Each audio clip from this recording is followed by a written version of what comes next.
Miss Cole, a frail, weathered woman with eyes that seemed to see through the veil of life and death, was condemned to be a witch twice.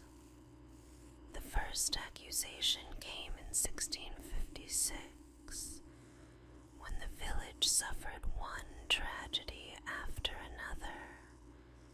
Crops withered, children fell ill, and livestock died in grotesque, unnatural ways. Whispers spread like wildfire. It was her, Goody Cole, they said. She was the one responsible for the misfortune that gripped their town. In 1673, the accusations resurfaced with a vengeance. Goody Cole was arrested once more, this time charged with witchcraft after the village saw another wave of disaster. Her name became a curse on every passing wind. People claimed she could curse the very earth beneath their feet. Her spells laced with malice and blood. No one truly knows what happened to Goody Cole. Some say she died in a dank, forgotten cell.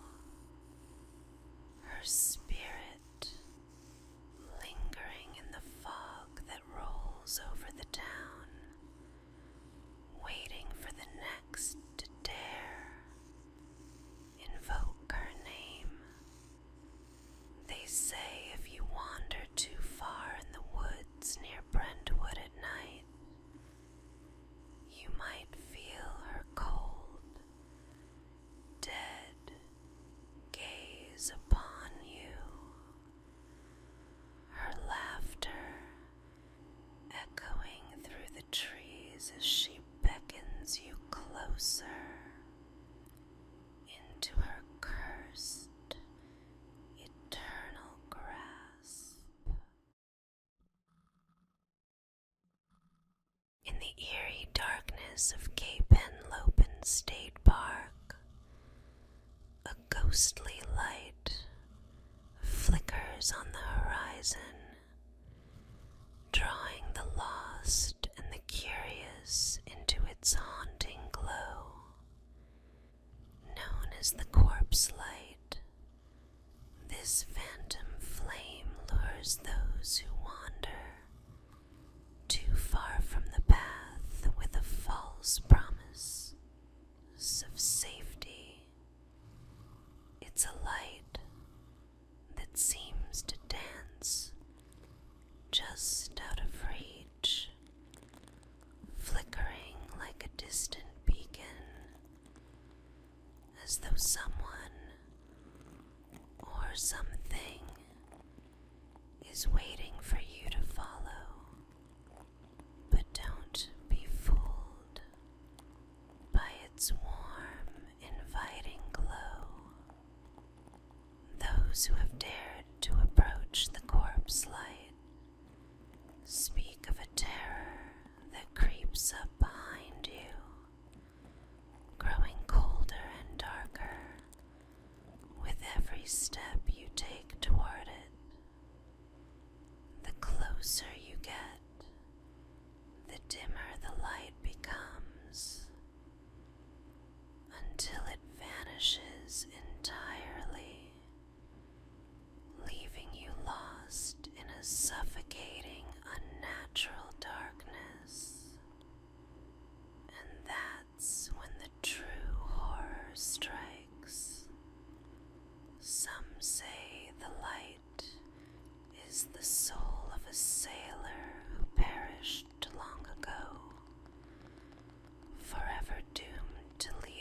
others to their doom. Others whisper that it's a manifestation of something far older, something that preys on the vulnerable. Many who followed it have disappeared without a trace, their final screams swallowed by the night. If you ever see the corpse light flickering in the distance, turn away. The light is a trap, and it will never let you leave.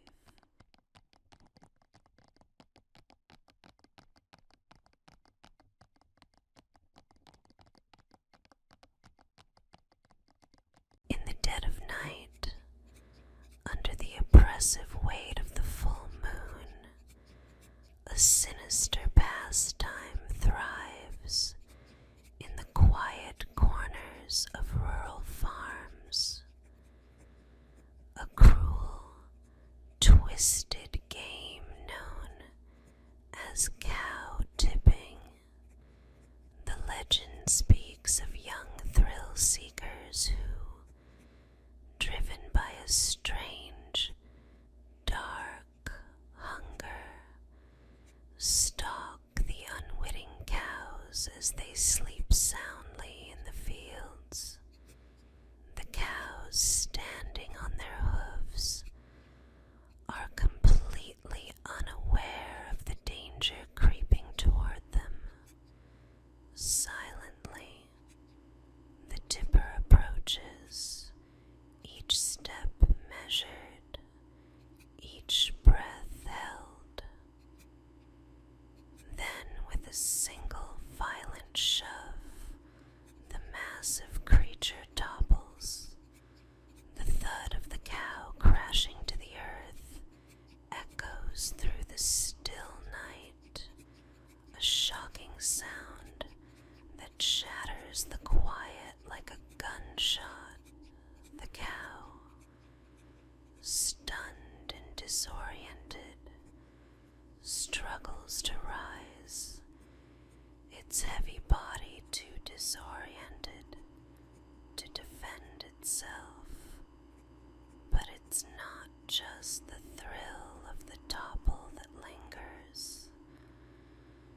There's something deeply unsettling about the practice.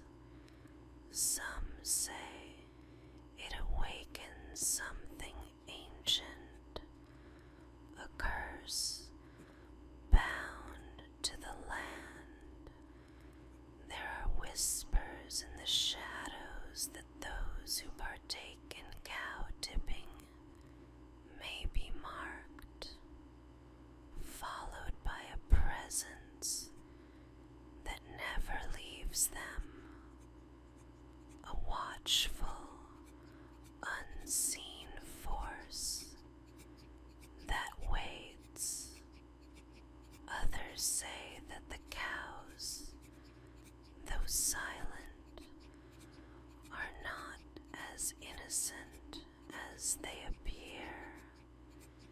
They have their own dark secrets, secrets they whisper to the night, seeking vengeance on those who dared disturb their rest. And once the game is played, there's no turning back. In the shadowy corners of Staten Island, a name whispers through the night. Cropsey, once a harmless tale to keep children in line, it has grown into a nightmare that stains the very land. Parents warn their kids, stay close, or Cropsey will come for you. But no one truly understood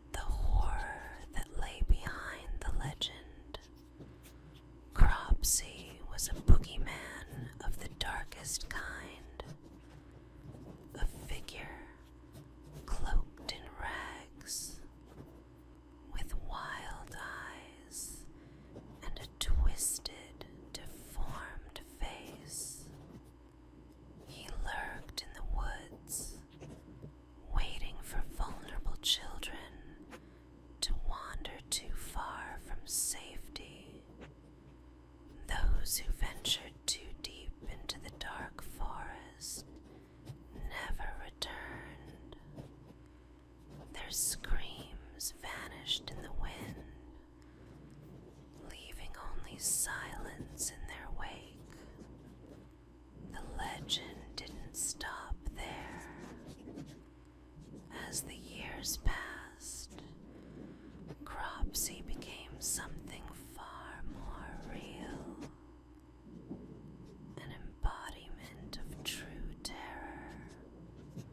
In the 1970s and 80s, a man named Andre Rand emerged from the shadows, a twisted figure who matched the horrors of the folklore, convicted of kidnapping and terrorizing children. Rand was the real-life Cropsey. The monstrous figure in the legend was no longer just a story. It was flesh and blood, roaming the streets of Staten Island, snatching children one by one. Cropsey may still walk among us, his twisted presence forever haunting the streets where innocence once lived. And for those who strayed too far into the night, the darkness may still claim them, silent and hungry. There are bridges across the United States, weathered and forgotten, where the air grows thick with an unsettling presence, a presence that can only be described by one name: Crybaby Bridge. On these forsaken structures, beneath the weight of darkness, a chilling sound pierces the night, the unmistakable wail of a baby. Some say it's the echo of a mother's grief. Others speak of a tragedy too terrible to comprehend. Legend has it that the cry comes from the depths of the bridge, rising from the black waters below. The baby's scream is sharp, desperate, full of the raw, painful longing of a child lost in time. Those brave enough to stop and listen speak of the hair-raising feeling that something unseen is watching, waiting. Some say if you listen too long, you'll hear more than just crying. You'll hear the soft, wet footsteps of something crawling up from the dark, its hands reaching for you, pulling you into the water, just as it did to the child long ago. And no one knows why the sound lingers. Some claim it's the spirit of a baby drowned by a cruel fate. Others say it's a curse, a warning to anyone who dares cross the bridge after dark. But one thing is certain: if you hear the cry, you are never truly alone, and the bridge, like the child, will never let you go.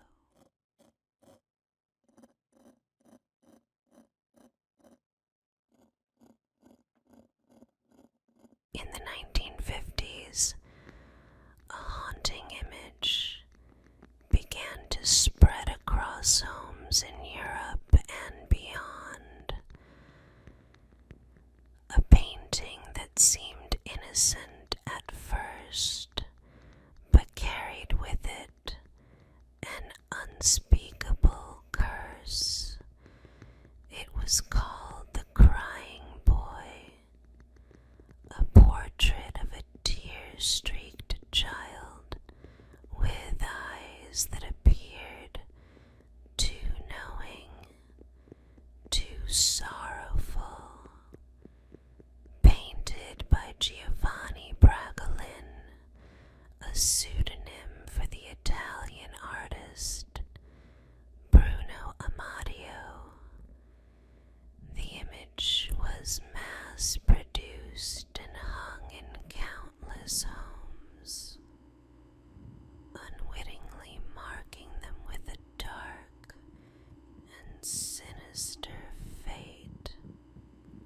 People who hung the crying boy on their walls soon began to notice strange, disturbing things. Appliances malfunctioned for no reason. Unexplained fires broke out, always destroying everything but the painting itself. Houses burned to the ground, leaving the cursed child's face untouched, staring from the ashes, his tears glistening like drops of blood. The stories were too widespread to dismiss as coincidence. One family reported their house burning down despite the flames being miraculously contained in every room except the one with the crying boy on the wall. The painting remained untouched, its eyes still weeping, its expression as empty as death itself. Over time, the legend of the cursed painting grew, and so did the fear. People claimed that if you owned the crying boy, you were doomed to suffer tragedy. It was said that the boy in the painting was no ordinary child, but the spirit of a soul lost to the flames, forever bound to seek revenge on those who dared to possess his image. In the years that followed, the crying boy was quietly removed from homes, burned or hidden away, but the legend remains. Some say that if you find one of the paintings today, you should never look into the child's eyes, for if you do, the curse will follow you, bringing death and destruction, an unrelenting reminder that the boy's tears are never shed in vain.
In the dark corners of Latin America, where the night seems to swallow the very soul of the land, there lurks a creature born from the deepest shadows.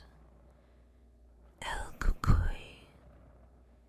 It is a monster of nightmares, a thing so vile and malevolent that even the bravest tremble at its name. A twisted ghost. It is said to feed on the fear of children, prowling the darkness like a predator waiting for its prey. El Cucuy comes in many forms. Sometimes a shadowy figure with glowing eyes. Sometimes a creature cloaked in tattered rags. Its face hidden in darkness. But always it is the same.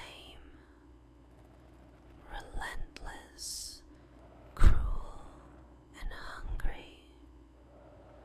The legend tells of children who refuse to sleep, who stray too far from the safety of their homes.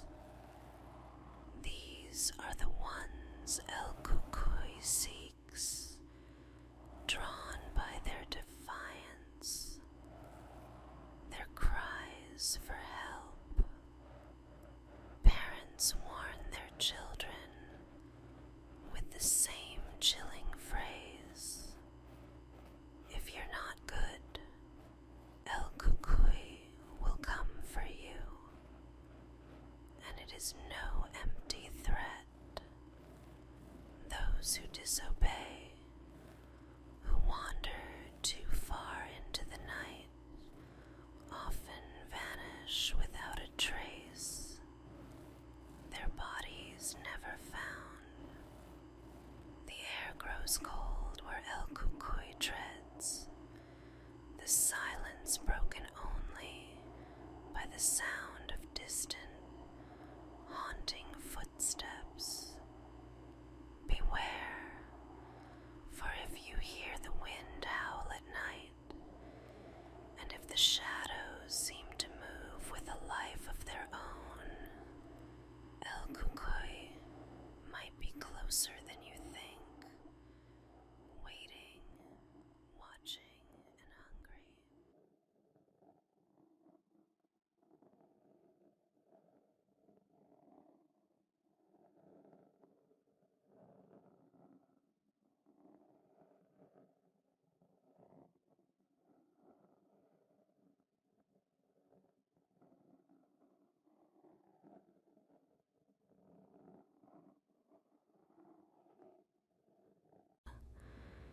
In the haunting expanse of the Santa Lucia Range, there are whispers of shadowy figures, tall, silent, and unnervingly still, known as Los Vigilantes Oscuros to the early Spanish settlers. These beings are the Dark Watchers, a mysterious and terrifying presence that lurks in the high mountain peaks. No one knows who or what they are, but their chilling gaze has been reported by countless travelers who wander too close to the range. The Dark Watchers are seen at dusk. Their tall, shadowy forms standing motionless against the fading light. They are figures of silence, black silhouettes, almost human in shape, but too large, too otherworldly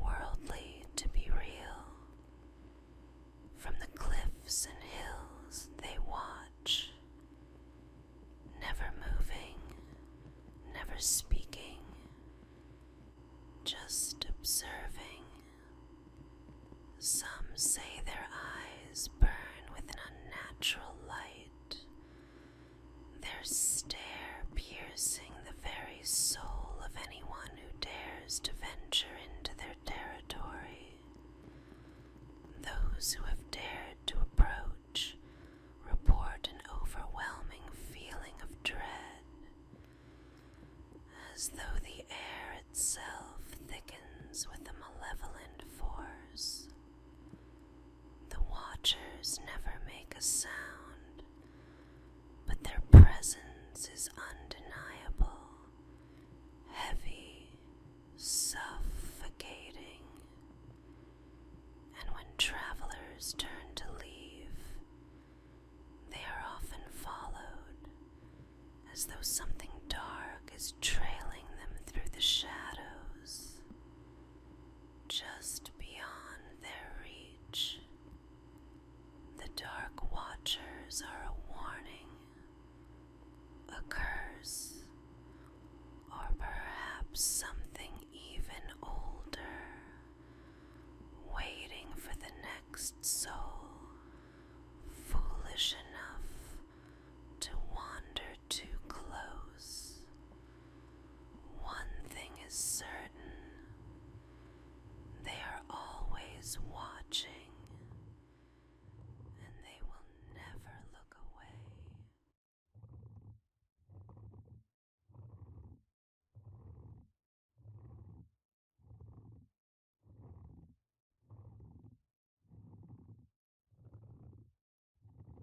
There's a number that no one should ever call. 99999. It's a forbidden sequence, whispered about in hushed tones, known only to those who dare to seek the unimaginable. The legend goes like this: if you dial the number after midnight, you'll hear a voice on the other end, soft and chilling, offering you anything you desire. A wish, a secret, a moment of power. But nothing comes without a cost. For every wish granted, a price is paid in blood. The moment you utter your request, you seal your fate. The voice will ask for nothing except your life. And when the sun rises, you will be gone, swallowed by an unseen force. The urban legend has spread like wildfire, horrifying those who hear it. Some say it's just a story. Others swear they've felt the cold grip of death after making the call. And in 2002, the legend was brought to the screen in the horrifying film 99999. It's a tale that lingers, a dark invitation you should never, ever answer.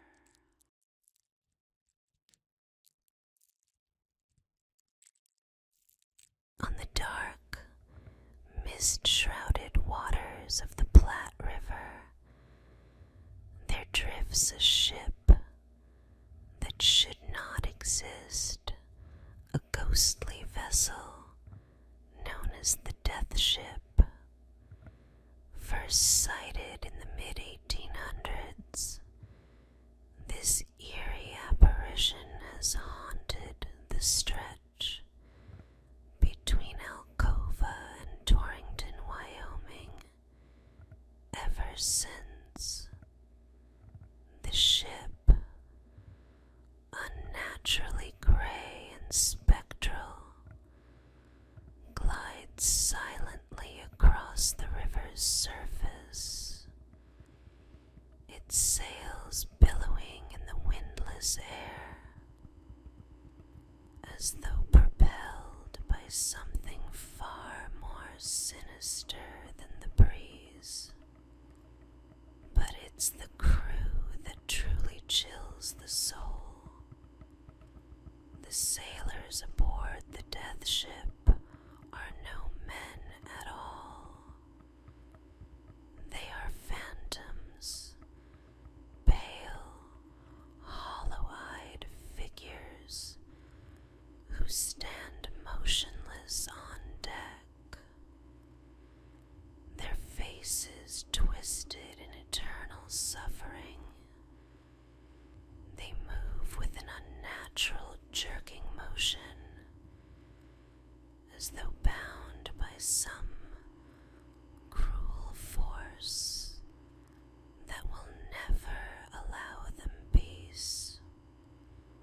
No one has ever heard them speak, nor seen them react to the world around them. They simply drift, forever trapped on their cursed vessel. Locals speak of the ship's appearance as a death omen. Those who have witnessed it often report a sense of overwhelming dread, as if the ship is drawing them closer to the grave. Some claim that if you stare too long at the ghostly ship, it will come for you, its crew reaching out, cold hands grasping for your soul. Many who have ventured near the river never return, their fates lost to the death ship's eternal voyage. Once you see it, you may never leave the river alive.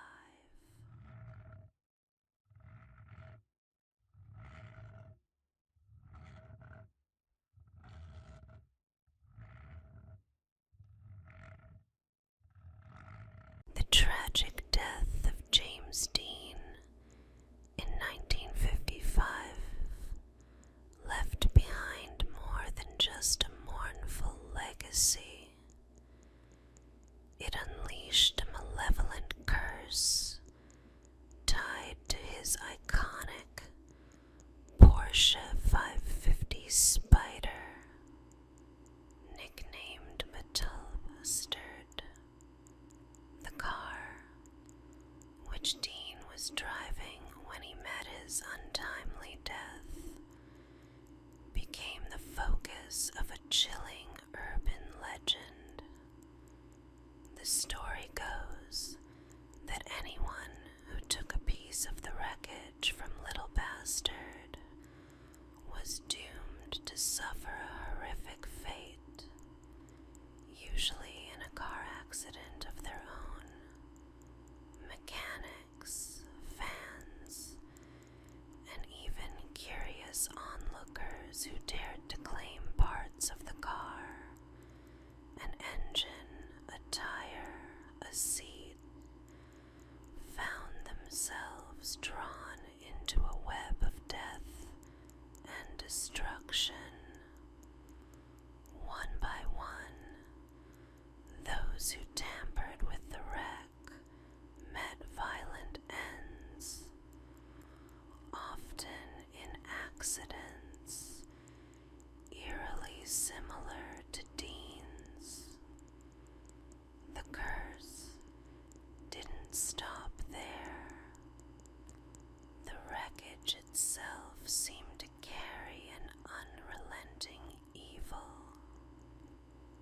The car, after being sold and resold, was involved in a series of deadly accidents, claiming the lives of those who came too close.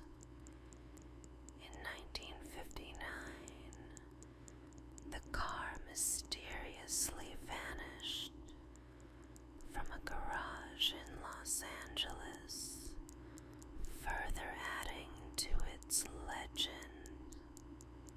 Some believe it disappeared entirely, as though it had been swallowed by the earth, or worse, taken by a force that would never let it rest.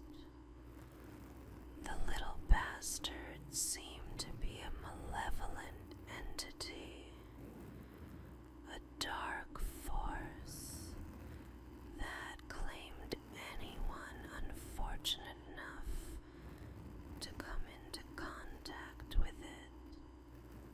The story of the cursed Porsche lives on, a reminder that some tragedies do not simply fade with time.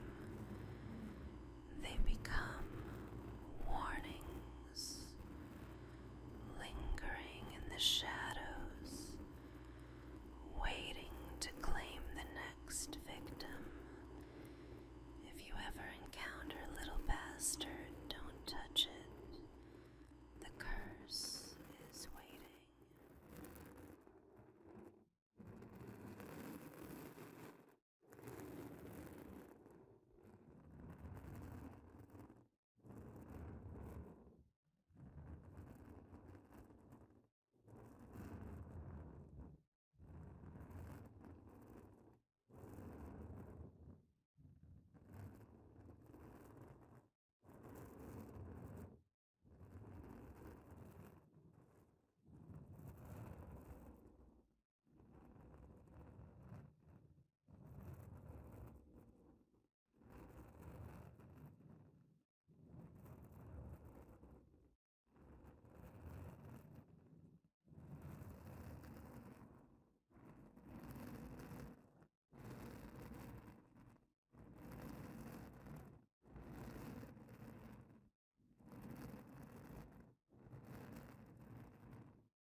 In the quiet, forgotten corners of graveyards across the United States, there exists a chilling relic of the past. A funerary monument known as the Devil's Chair. This eerie, haunting sculpture, often a stone chair or bench, was carved as a memorial in the 19th century, but its true purpose has always been shrouded in dark mystery.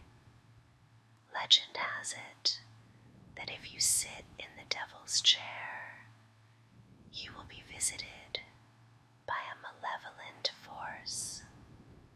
Some say it's the spirit of the person memorialized.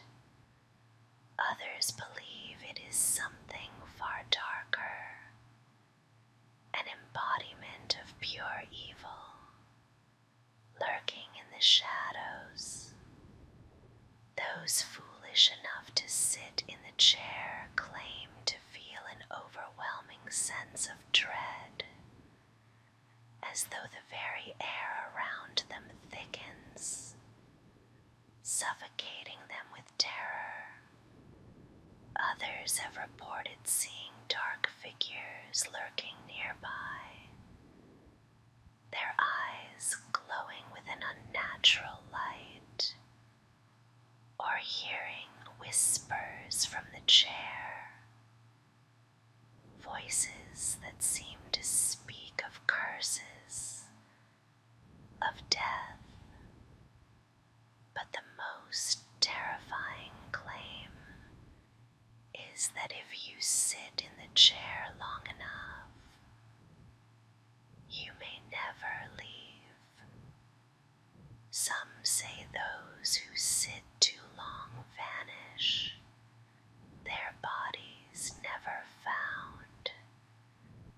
as if claimed by the spirit of the chair itself.